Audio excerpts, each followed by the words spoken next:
Brillant de couleur jaune, l'or est un métal précieux chez nombreux peuples. L'or est synonyme de beauté, de richesse et de mystère.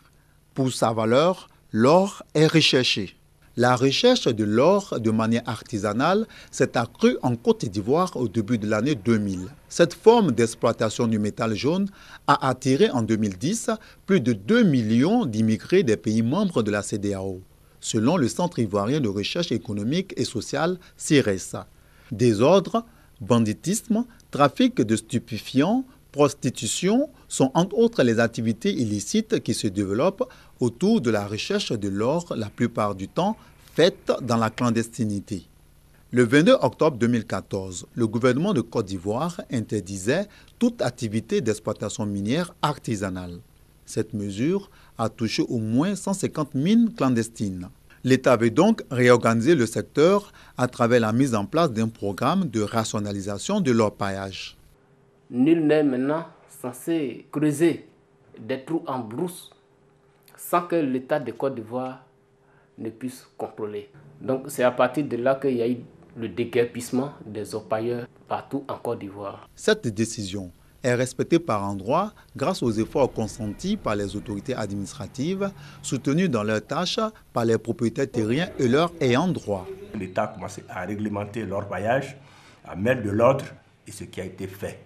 Il n'y a plus personne sur ces sites-là. Nous sommes prêts à aider le gouvernement et il n'a qu'à nous aider aussi à organiser mieux que ça. On a pris acte de venir veiller sur nos terrains. La personne que nous allons prendre ici, il va savoir que vraiment la terre n'est plus autorisée à travailler comme avant. Si les populations bénéficiaires des retombées de l'orpaillage sont d'accord avec l'État pour le déguerpissement, elles souhaitent la reprise des activités qui leur procurent des revenus. L'orpaillage, une fois organisé, est un secteur pourvoyeur d'emplois et de devises. Si on dit de recommencer, vraiment, il sera content. Voilà, il y a une nouvelle maison qui sont au village ici, là. Ça, à cause des orpailleurs, on a fait ça. L'autorité administrative avance que l'interdiction de l'exploitation artisanale de l'or est une mesure gouvernementale afin de protéger la société. Les orpailleurs devront désormais se conformer au nouveau code minier pour espérer exercer de façon formelle.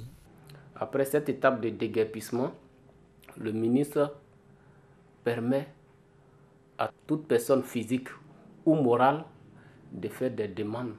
Il faut d'abord être ivoirien pour pouvoir prétendre à une demande d'autorisation semi-industrielle et artisanale.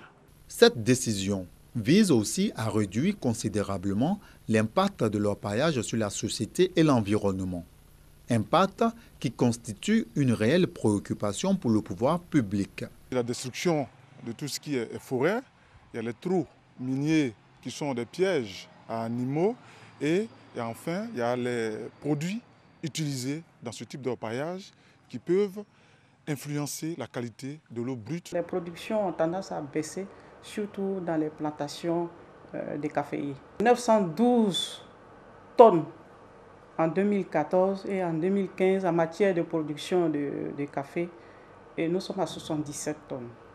Pourtant, les orpailleurs recusent ces affirmations. Il y a des sites que nous avons travaillé clandestinement.